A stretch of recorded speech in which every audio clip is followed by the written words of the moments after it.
The crystal chamber beneath the Zephyrian High Council building hummed with ancient energy.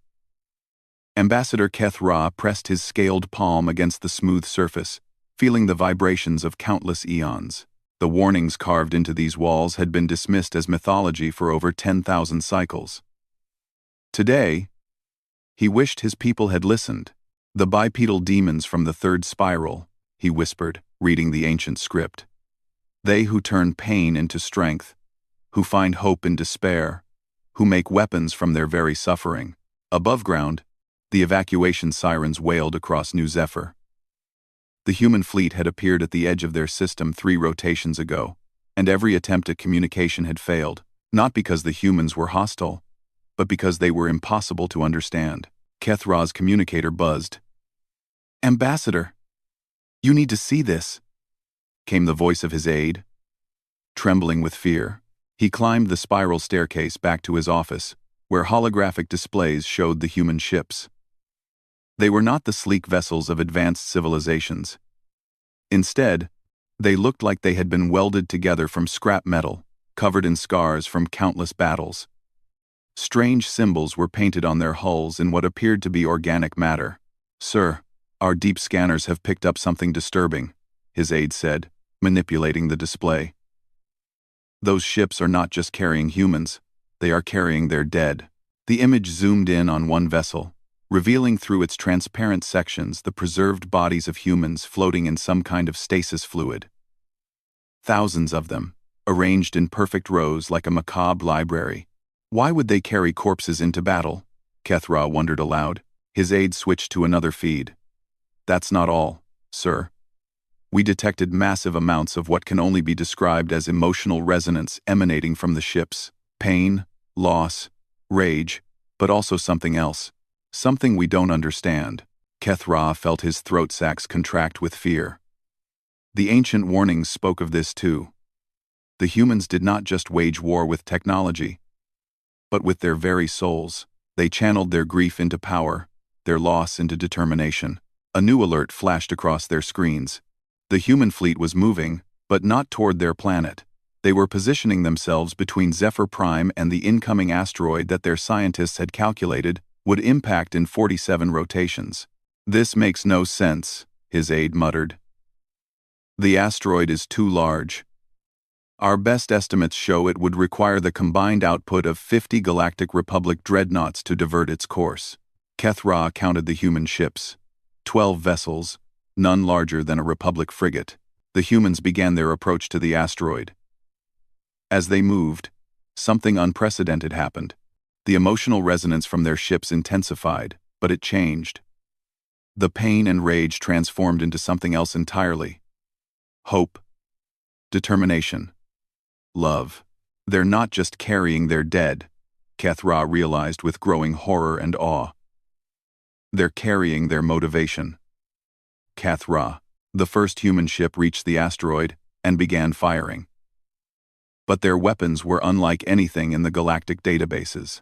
Instead of energy beams or kinetic projectiles, they fired what appeared to be crystallized emotion.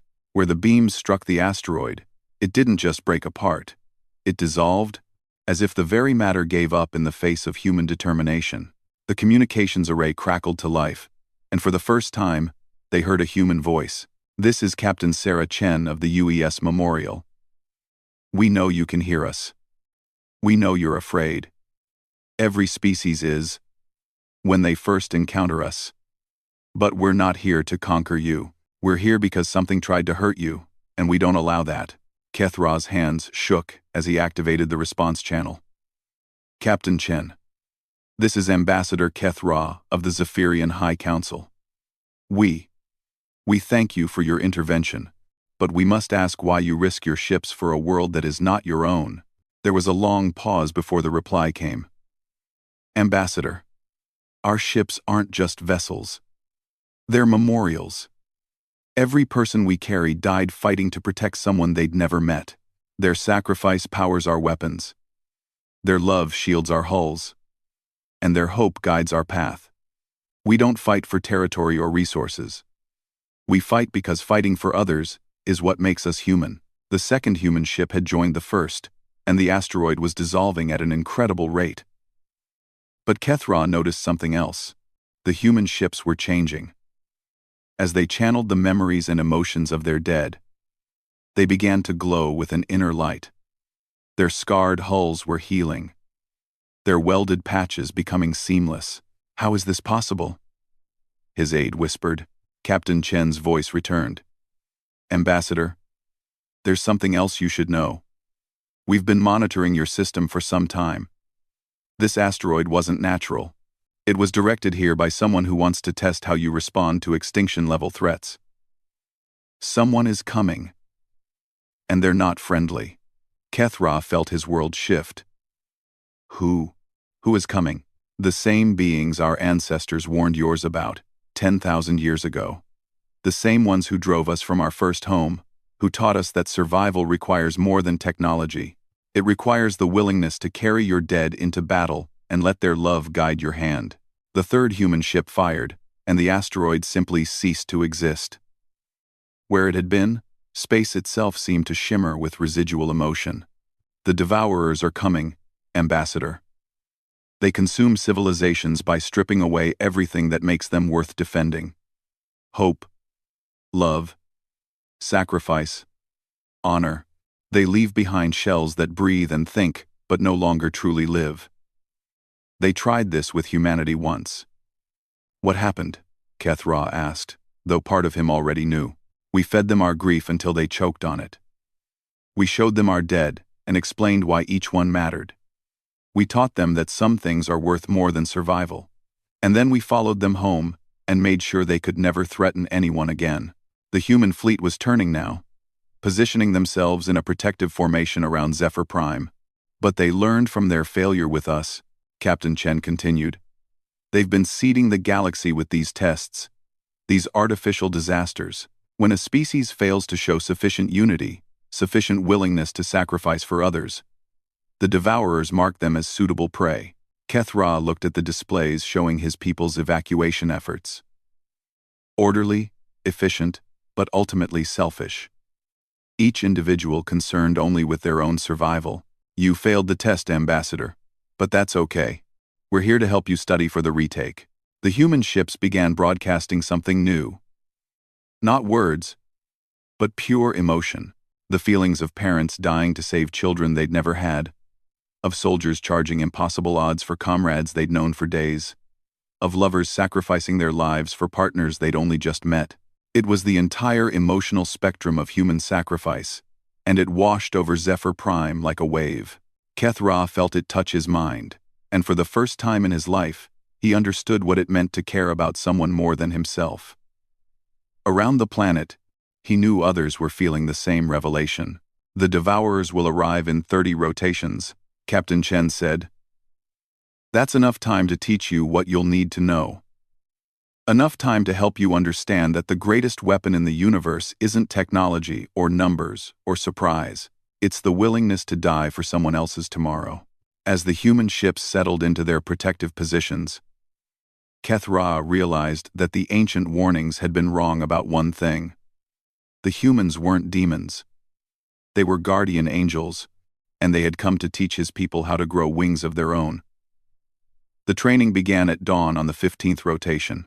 Kethra stood in the converted assembly hall, watching as Captain Chen addressed a mixed crowd of Zephyrian military officers, civilians, and government officials. The human wore no armor, carried no visible weapons, yet her presence commanded absolute attention. "Your ancestors knew this day would come," she said, her voice carrying to every corner of the vast space. "That's why they built the crystal chambers, why they carved the warnings. They knew that one day, you would need to choose between comfortable survival and meaningful sacrifice." Commander Veltok of the Zephyrian Defense Force raised his arm. "Captain, our weapons are superior to yours in every measurable way. Our energy output exceeds human technology by orders of magnitude. Why do you claim we need to learn from you?" Captain Chen smiled, but it was not a pleasant expression. "Commander, would you be willing to demonstrate? Fire your most powerful weapon at my ship." The crowd shifted nervously. Veltok's throat sacs fluttered with confusion. Captain, that would destroy your vessel entirely. Would it? Captain Chen touched a device on her wrist. UES Memorial. This is the captain. Commander Veltok is going to fire his primary weapon at you. Authorization. Chen Alpha 7. The response crackled through the hall speakers. Acknowledged, Captain. Memorial standing ready. Veltok looked to Keth Ra, who nodded reluctantly. The commander activated his communicator. Orbital Defense Platform 7. Fire a concentrated burst at the human vessel. Minimum power only.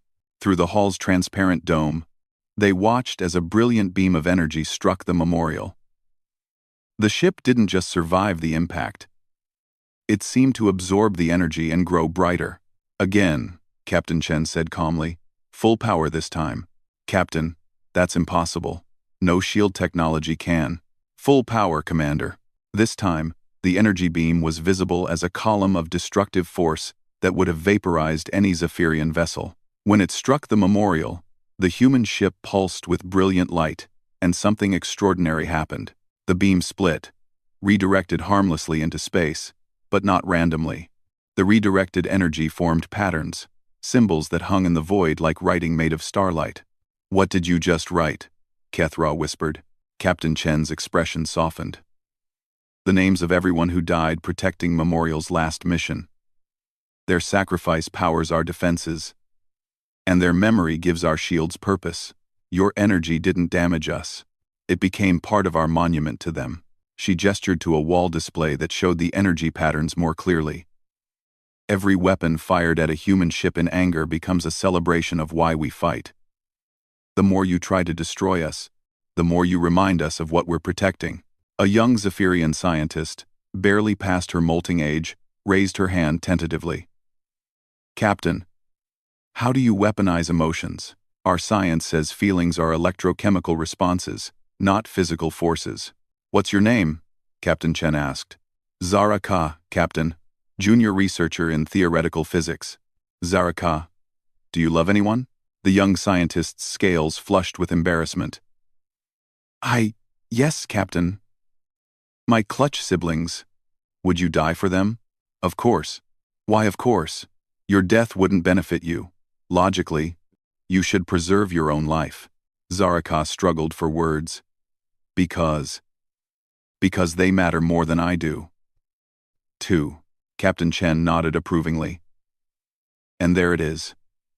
The moment you decide something matters more than your own existence, you've tapped into the most powerful force in the universe. Love doesn't just change how you feel. It changes what's possible. She touched another control, and the hall filled with a new sound. Singing. Human voices in harmony. But the song was unlike anything the Zephyrians had ever heard. It seemed to resonate not just in the air, but in their minds, their hearts. This is the battle hymn of the UES Defiance, Captain Chen explained. 237 humans held a choke point against 10,000 Devourer shock troops for 72 hours. They knew they couldn't win. They knew reinforcements wouldn't come in time.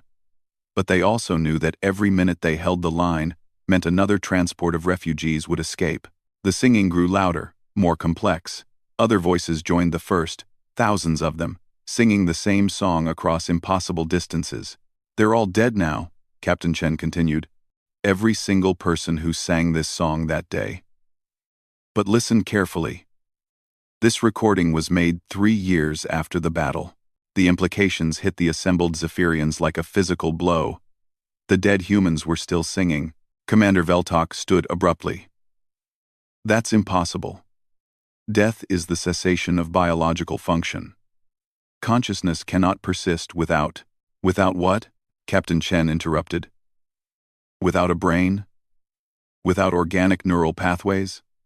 Commander, you're thinking like someone who's never had to explain to a dying child that their sacrifice matters, that they're going to live on in the hearts of everyone they saved.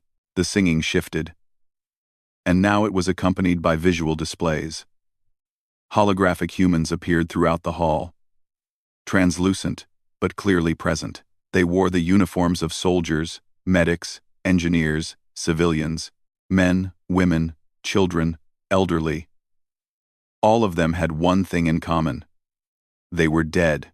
When a human dies fighting for others, Captain Chen said, we don't just remember them. We carry them with us. Their hopes become our guidance systems. Their love becomes our shields. Their determination becomes our weapons. Death, for humans, is just a change of assignment. One of the holographic figures stepped forward. An elderly human woman with kind eyes and calloused hands. When she spoke, her voice seemed to come from everywhere at once. I was Dr. Elena Rodriguez, she said.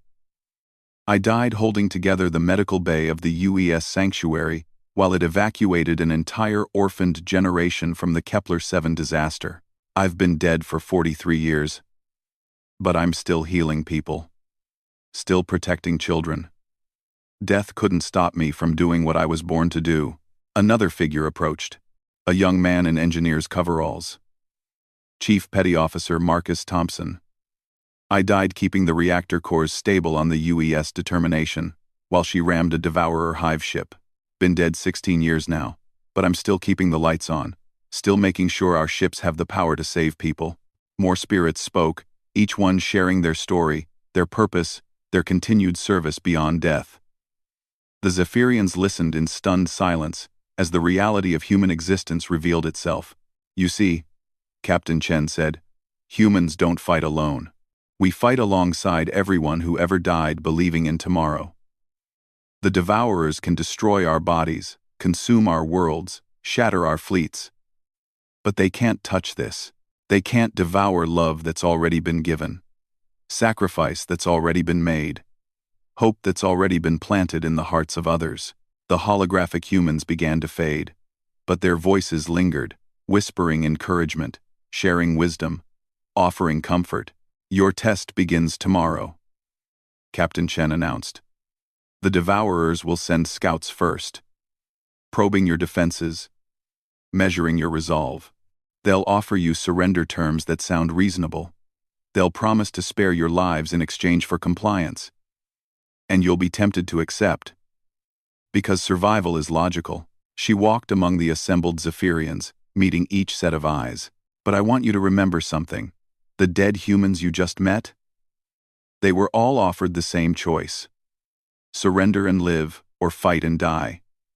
Every single one of them chose to fight, not because they wanted to die, but because they understood that some things are worth dying for. As the humans departed, leaving the Zephyrians to process what they'd learned, Kethra found himself touching the crystal pendant he'd worn since childhood. It had belonged to his great-grandfather, a simple farming tool that had been passed down through generations. For the first time, he understood why his family had kept it. Not because it was valuable, but because it connected him to someone who had loved him before he was born. He thought of the crystal chambers beneath the city, filled with warnings about humanity. His ancestors had been wrong about one thing. The humans weren't coming to conquer or destroy. They were coming to teach the galaxy's most important lesson, that love doesn't end with death, and hope doesn't die with the hopeful. Tomorrow, the Devourers would test that lesson. Tonight, Zephyr Prime would learn whether they had been worthy students. The Devourer scout ships materialized at the edge of the system like wounds in space itself. They were not ships in any recognizable sense, but rather absences of matter and energy that somehow moved with purpose and malevolent intelligence. Looking at them too long made Kethra's vision blur and his thoughts turn gray. Captain Chen stood beside him on the observation deck of the orbital command station. Her calm demeanor unchanged, even as reality seemed to bend around the approaching vessels. How many? She asked quietly. 7 scout ships, reported Commander Veltok, his voice steadier than it had been during training. Each approximately the size of a battle cruiser, but our sensors can't get reliable readings on their composition. That's because they're not made of matter as you understand it, Captain Chen explained. Devourers construct their vessels from harvested despair, crystallized hopelessness, and the dreams of civilizations that gave up fighting. Every ship in their fleet was once someone's surrender.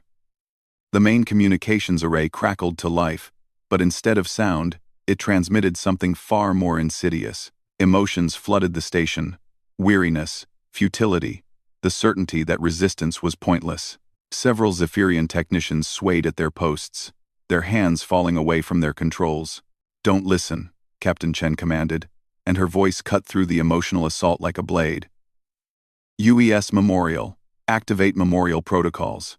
Let them hear what real emotion sounds like." The response was immediate. The singing voices of humanity's dead filled the station. But now they were joined by something new. Zephyrian voices. Hesitant at first, but growing stronger. The children's chorus from New Zephyr's primary education center, singing a traditional lullaby about protecting the eggs of future generations. The effect on the Devourer transmission was immediate. The gray despair shattered like glass, replaced by something the scouts had clearly not expected to encounter. Genuine hope, actively chosen in the face of overwhelming odds. "Impossible," came a voice that seemed to emanate from the void itself. It spoke in perfect Zephyrian.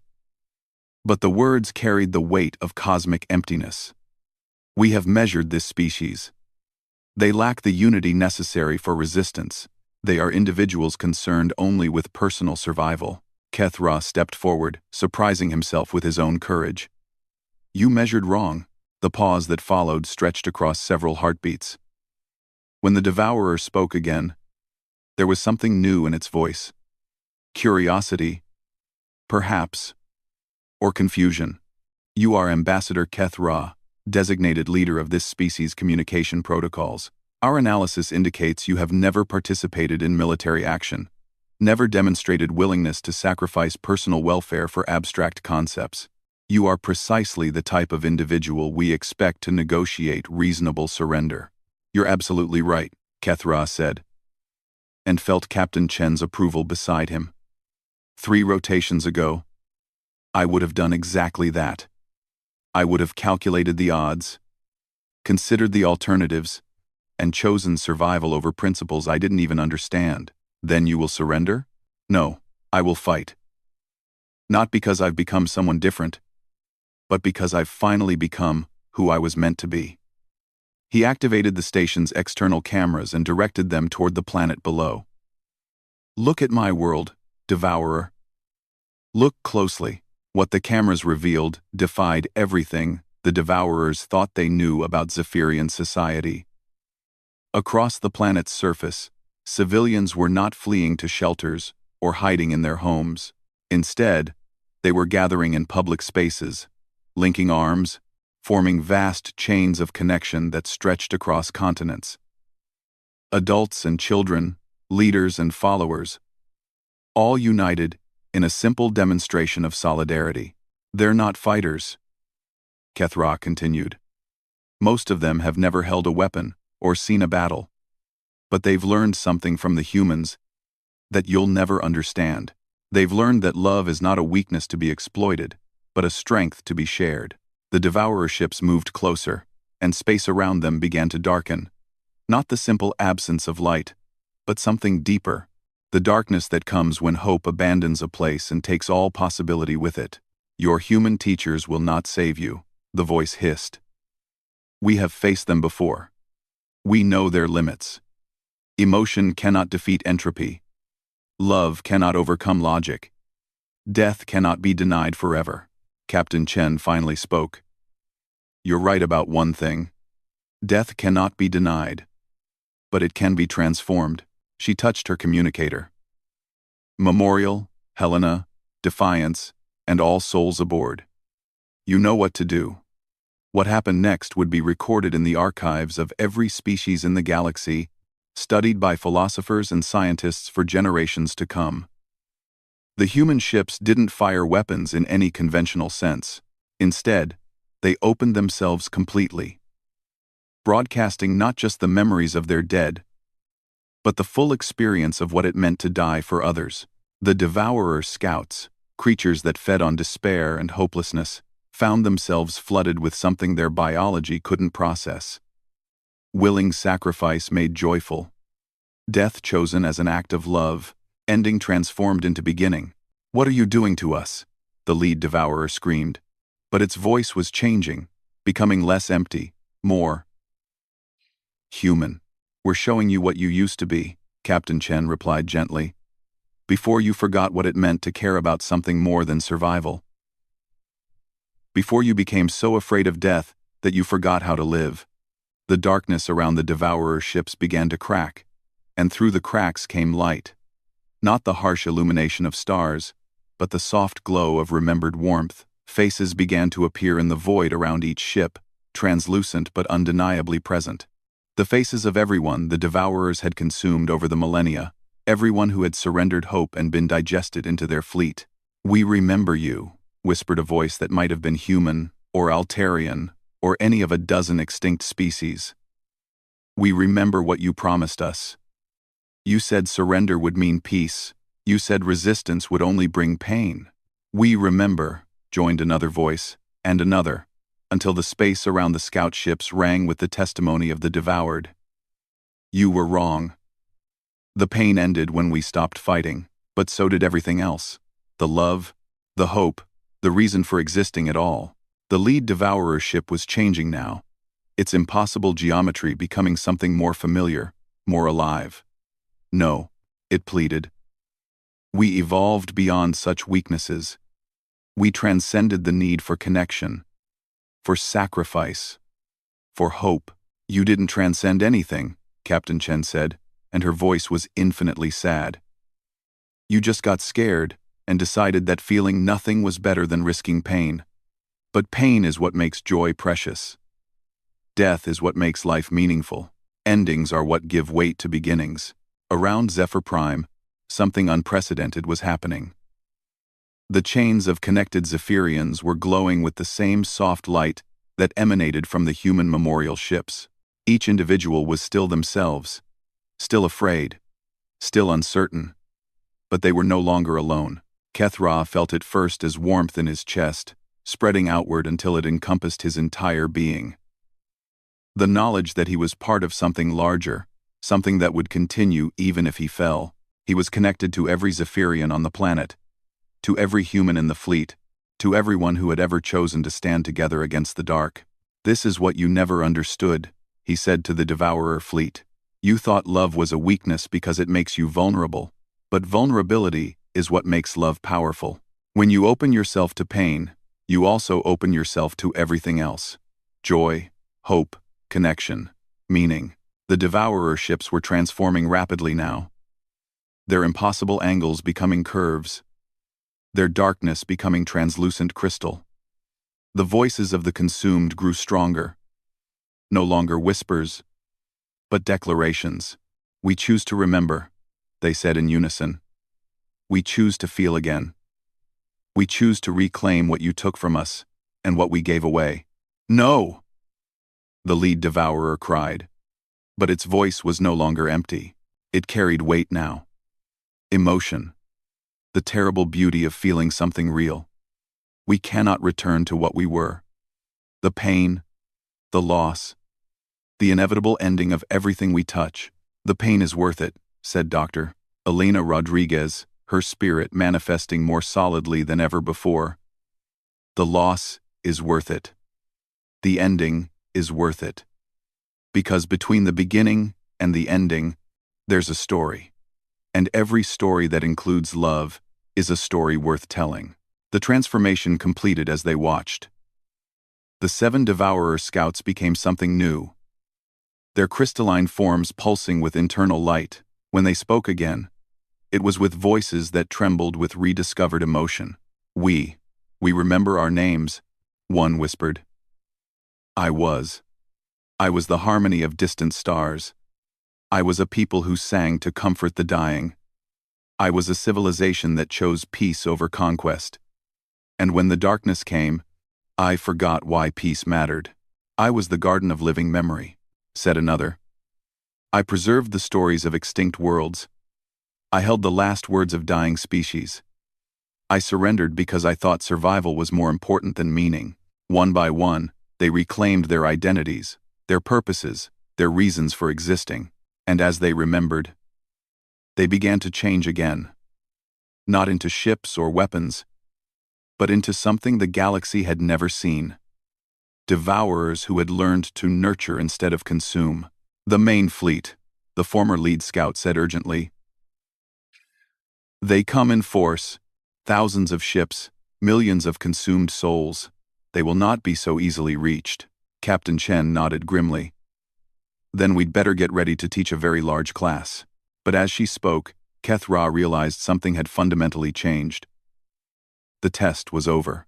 The Devourers had intended to measure whether the Zephyrians were suitable prey. But instead, they had discovered something that would shake the foundations of their empire. A species that had learned the human secret, that love shared is love multiplied, that sacrifice offered freely transforms both giver and receiver. The galaxy would never be the same. The war was far from over, but its outcome was no longer in doubt. The Devourers had taught the universe to fear death. Humanity had taught it to embrace life. And now, one by one, every species they encountered would face the same choice that had once been offered to Earth's children: surrender and exist, or fight and truly live. Across Zephyr Prime, the chains of connection grew stronger, and in the space between the stars, the dead sang lullabies to comfort the dying, while they prepared to teach the galaxy the most dangerous lesson of all. That love is not just a feeling, but a force of nature. And nature always finds a way.